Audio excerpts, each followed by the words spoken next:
My boyfriend and I have been together for 4 years, and about 2 years ago when the Rona hit, I moved in with him as we both lost our respective jobs and needed to save a bit from gas and utilities.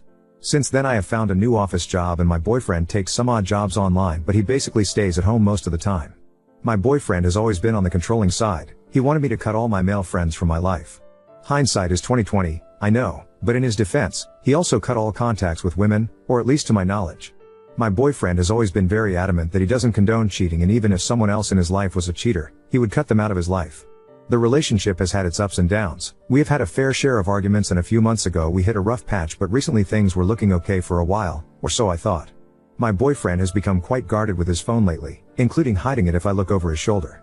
He has never done this before, and it's very not like him. I am very open with my personal tech items. He's always welcome to look through my phone and laptop because I have nothing to hide. We even know each other's phone passwords.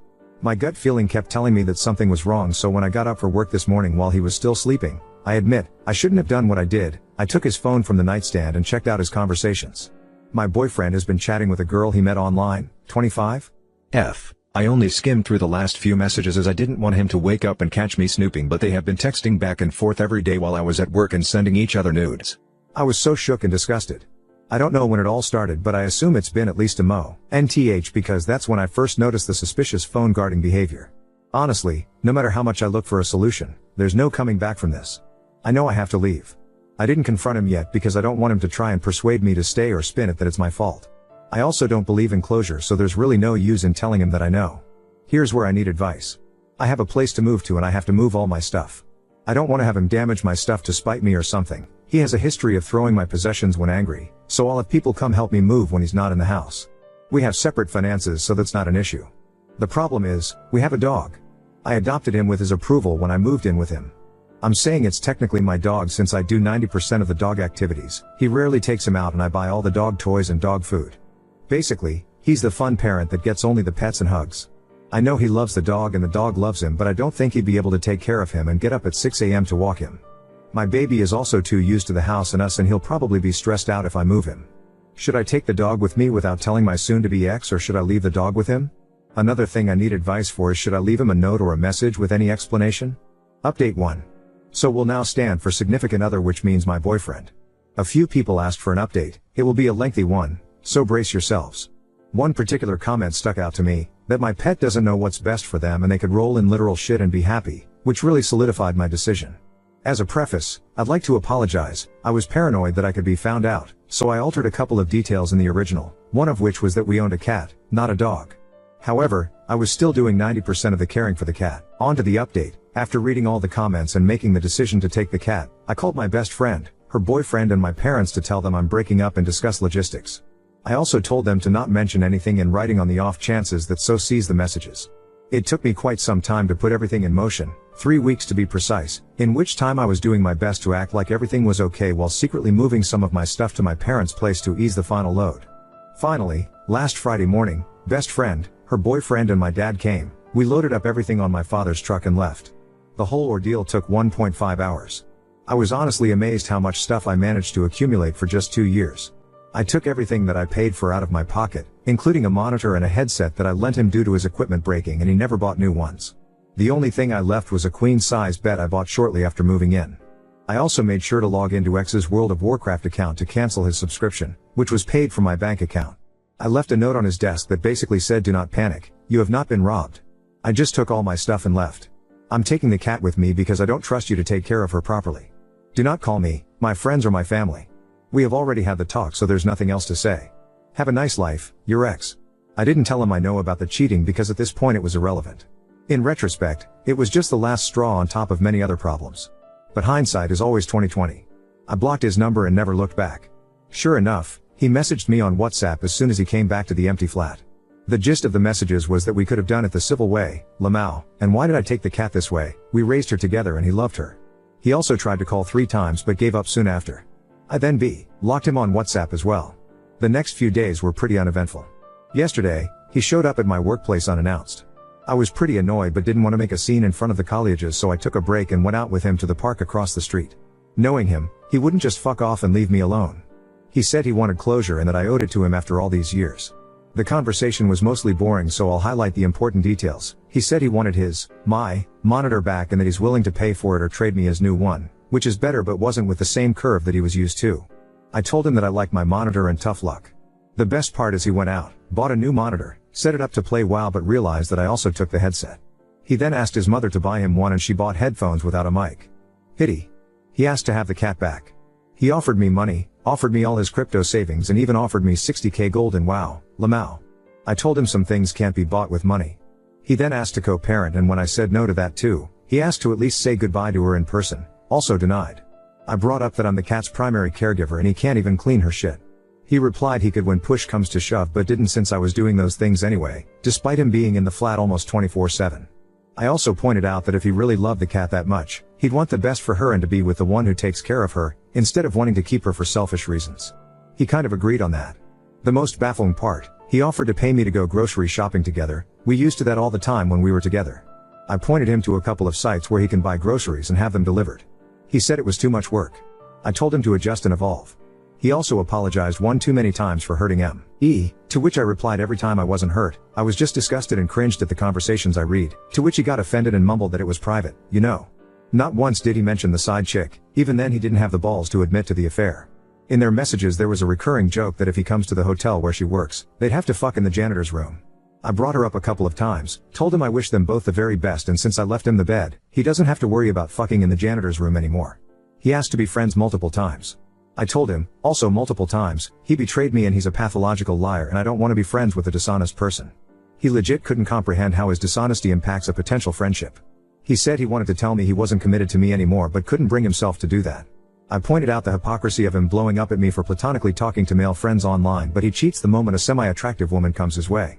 He said that a woman cheating on a man is the greatest sin but a man cheating on a woman is not so severe. Fuck. The rest of the conversation was him trying to play buddy and talk to me about his life and me reminding him that I'm not interested in his life and that he's a closed chapter to me. After what seemed to be eternity, we said our, hopefully, final goodbyes and I went back to work. In conclusion, for the past week since I left, I felt like a huge load had dropped off my shoulders. I have all the time in the world, I'm working on myself, I'm reconnecting with people I haven't talked to in years, I'm trying to live my best life and I don't regret anything. There were good times, there were bad times, it was a valuable experience and a lesson learned what to look for in a partner and, more importantly, what not to overlook. Huge thanks to Eve, Re1 that commented on my post. You really gave me the push I needed to make what I hope is the right decision. I was contemplating whether to write this last update or not. A bunch of things have happened since I last posted and eventually, I figured we are all more or less people who laugh at their own farts and enjoy the occasional justice boner so I decided y'all might appreciate how karma has caught up with X. Disclaimer and some background, I left out a lot of information in the original post and altered a lot of details to make sure X does not find the post and connect the dots.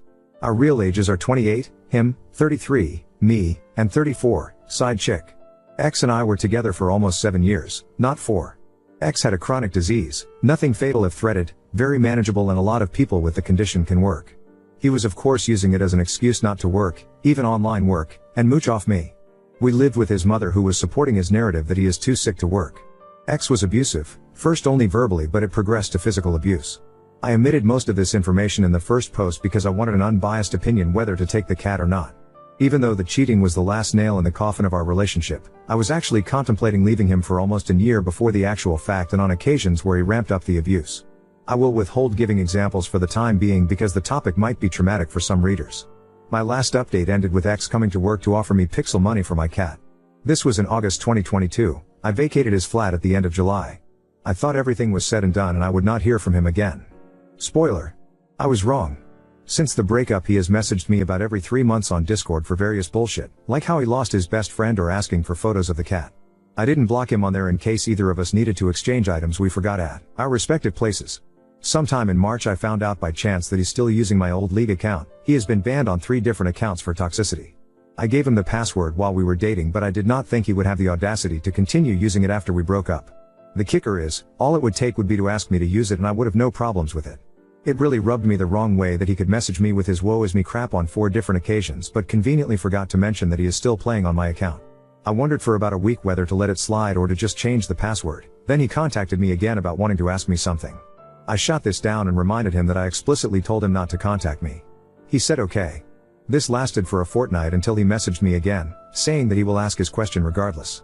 I pointed out how I told him not to contact me and he could not respect even that. So he has learned nothing as he still does not give a fuck about other people's boundaries. The question was, what did it feel like to be with a complete monster for 7 years? Why did you stay for so long? Apparently, the lad was going through some kind of epiphany phase. There were a lot of crocodile tear-laced explanations that followed, the gist of it that he was doing some reflections. He realized he is a complete lunatic and needs help and apologized for how he behaved. I also found out that he spent all his savings and disability money, including the crypto he offered me for the cat. So he could not take me up on the offer to buy my LOL account. Sag. Also, to nobody's surprise, his little affair did not work out.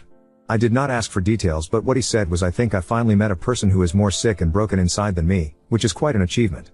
Few months prior to this revelation, a WoW friend from the side chicks country messaged me. For context, we are all Europeans and play on the same servers. Friend knew my side of the story, and when he found out that side chick is flying to my and ex's country, he put 2 and 2 together. He told me he does not expect much from their relationship since a year ago the chick was dating a mate of his, broke his heart and flew somewhere else for the next WoW guy that gave her attention. Knowing these facts and after what X said, I mentioned to him how it was ironic that he cried cheating. If I was 5 minutes late after work, but decided to involve himself with a woman who was practicing cheating as a sport. He agreed that it was quite ironic indeed and that he had to lay in the bed that he made, which was sort of mature on his part, I suppose. Also, did I mention he was too dumb to wire his own debit card to his WoW account? This is why he could not play anymore? Well, yeah. But I guess also because he lost his sugar mommy that was paying for it and failed to secure another. As for me, Kitty and I are thriving. I am active. I lost 12 kilograms since the breakup and I am getting back in shape, even though I lost the excess weight the moment I dumped the ex. I have reconnected with most of my friends and apologized for not contacting them very much in the past 7 years and explained why. They were very understanding and things have gone very much to how they were before. Now, second story. Wife's PTSD and lack of libido has caused a dead bedroom for the past 4 years, and now she refuses to have a few hours alone to try it. I'm a 28-year-old man, and my wife is 29. Our daughter will be 7 months old in September. We've been together for almost 5 years and will be celebrating our second wedding anniversary soon. We live in a place surrounded by family, but they're all at least 2+ hours away. We both work full-time, so our daughter goes to daycare. We have 3 cats, and while we make ends meet, we save a bit for small adventures or emergencies. My wife has PTSD from giving birth. She's scared that having sex might lead to complications or another pregnancy. Her pregnancy was high risk, but, thankfully, both she and our baby are healthy. However, our bedroom life has been a struggle for 4 years. When we first started dating, we had sex 3 to 6 times a week. I felt better than ever, physically and mentally. But then something changed. My wife had an issue during sex once, and although her OB assured us it was temporary, things never went back to normal. She switched medications for birth control, ADHD, and depression, and her libido vanished. Note, I do not remember exactly what the name of the complication was. There were a couple of complications or excuses throughout 4 years. At one point she had back surgery, at another point she had vaginal surgery, which she fully recovered in 3 weeks, and at another point, she changed her medications again. We got through all of it together, but there was still a lack of sexual intimacy all these years. Outside of recovery periods, she'd have a random excuse as to why she's not in the mood. At the end of the day, it was simple, her libido appeared to have vanished. Note, my wife has never gotten a test for this nor seems to have any interest in doing so. For the longest time, my wife blamed her new birth control but refused to change it. We discussed our sex life with a marriage counselor, and my wife kept saying, once we get married, I can get off birth control, and my drive should come back.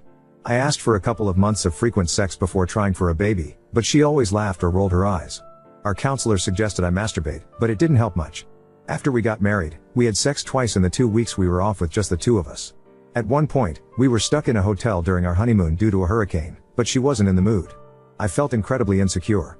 She eventually got off birth control, and our sex life improved slightly. We had sex once a month. When I asked if we could try something to boost her libido, she refused. Finally, she agreed to talk to her doctors. She changed her depression medication, and that's when her drive started coming back. We had sex about 3 times in a single month before we found out she was pregnant. It was July 2023. We were both very excited and happy to finally be having a baby. We jumped on top of each other and it felt like we were going to have sex again. But, out of nowhere, my wife rejected me. Gave no reason or explanation. During her pregnancy, we had sex 3 times, once on our anniversary in September 2023, and twice in November of 2023. Since then, we haven't had sex. Not once.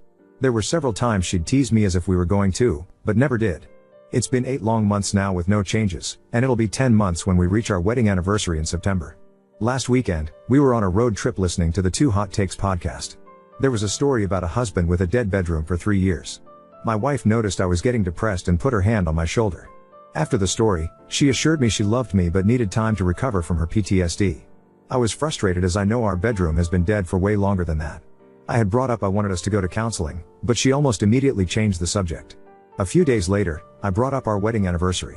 I was hoping that we'd possibly be able to have sex if she consented to it. My thought was of staying in a hotel room with just the two of us. She just says, maybe, but we have our daughter now. I asked about having one of our mothers babysit for a weekend. She said no, that's too long to be without her. I asked about a night.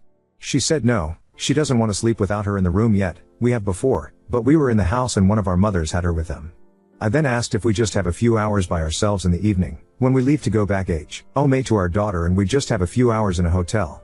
She again said no. I replied, I just want to be able to be intimate with you again. I miss you so much and I want to be close to you. I'm here for you, and I know you're going through a lot and have PTSD. But I'm trying my best to try and make this work. My wife just replies, I know. Then, she will either walk away or change the subject. We've had a multitude of the same conversations in different ways for a couple of years. Every time, we're sitting down alone and having a serious conversation. My wife acknowledges my feelings but rejects my suggestions and doesn't offer alternatives. She always says one of the following: the years of rejection are starting to get to me harder than the past 4 years. I have no intention of ever leaving my wife as I love her so much and she's my person. Sex is something that has proven to help both of our mental health when regulated. But now, I'm not sure if things will ever be like they used to or even close. Am I the asshole to ask for just a few hours for us to be alone to at least try to have sex on our anniversary? Update 1. The first is actually about the first complication that happened when we were dating for about 6 months. I did some digging at my old messages and remembered she had gotten a cut inside of her from my fingernail. We didn't notice it until we were having sex and it wasn't big enough to where it needed stitches. The medications were to prevent infection. Coincidentally, when she got the medications to prevent infection, my wife changed all her medications. They were starting to clash with each other, making her either have nausea, headaches, stomach pain, or she'd feel sadder than usual. Her psychiatrist helped her with her ADHD and depression medications while her OB helped with her birth control. The mix of the three caused the symptoms, not the sex altercation. There were a few unfortunate times where I accidentally cut her ane, but they all went away on their own and were very, very tiny. My wife told me it's fine and she's content to keep going. With my eczema, I've had an issue with being very itchy pretty much my whole life. This made my fingernails over time super sharp. I have to cut them frequently just to not accidentally cut myself. My nails chip every now and then, which also doesn't help. My wife has been very loving and understanding with this issue for me and has never judged me for it. Later on, the surgery she had was a small mass. At first we thought it was cancer, but it was built up tissue. We got it out and the recovery period was 3 weeks. My wife initiated sex the second that ended. This was all before her back surgery. Nothing else alarming or concerning after that and no surgeries on the inside again. Now to her back surgery. She had surgery at L5-S1, spinal fusion. This caused chronic pains that come back if she does too much lifting or outserts herself. I helped her through the entire process from when her back started hurting, her surgery, and after. It was the first time she was having surgery in a hospital to where she needs to have anesthesia. She was very scared, but she brought it up to all her friends and family that she couldn't have done it without me. She was told she couldn't have sex for 6 weeks. Ironically, she kept asking for sex and I had to tell her no. The doctor was very persistent in telling us not to as it could mess with the spinal fusion. So, I had to keep saying no. The second it was 6 weeks, she jumped on top of me. My wife had to change her medications a couple of times after this over a couple of years. She had told me she's trying to fix 3 things: being able to focus, have a higher sex drive, and be less depressed. There were ups and downs, and sometimes our bedroom was dead for months while others not. Nothing was consistent, which neither of us liked. Getting updates didn't always happen, but she'd express that she wants to have sex, but has no drive. My intrusive thoughts interpret that as, she doesn't want me. I'd like to answer one more question before the update. Divorce isn't an option because I never want to spend the rest of my life without her. The teasing bothers me, yes. The lack of sex for months bothers me, yes. But nothing would hurt me more than to be without her. I take her out to dinner, I help whenever I can around the house, I'm always there for her and my daughter, and we cuddle at least 5 times a day if not more. When it comes to sex, it does make this huge positive impact on our life and in our marriage. I will do whatever it takes to be with my wife and daughter for the rest of my life. Now, on to the update. I was working from home and I come sit with my wife and I pick up our daughter and sit on the couch. At first, my wife asked what I wanted for dinner.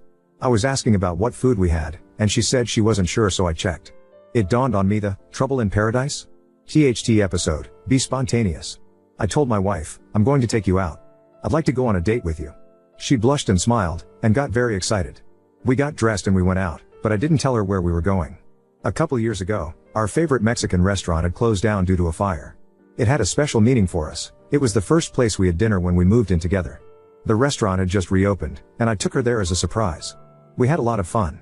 We drank, we ate, and more importantly, queso. We had a chance to talk about sex. My wife brought it up first. She said she wanted to give me an update, saying she's starting to feel a little something again, but usually goes away when the baby cries. Our daughter is actually very chill, and we co-parent extremely well. My wife talks about me in public all the time, and so do even strangers.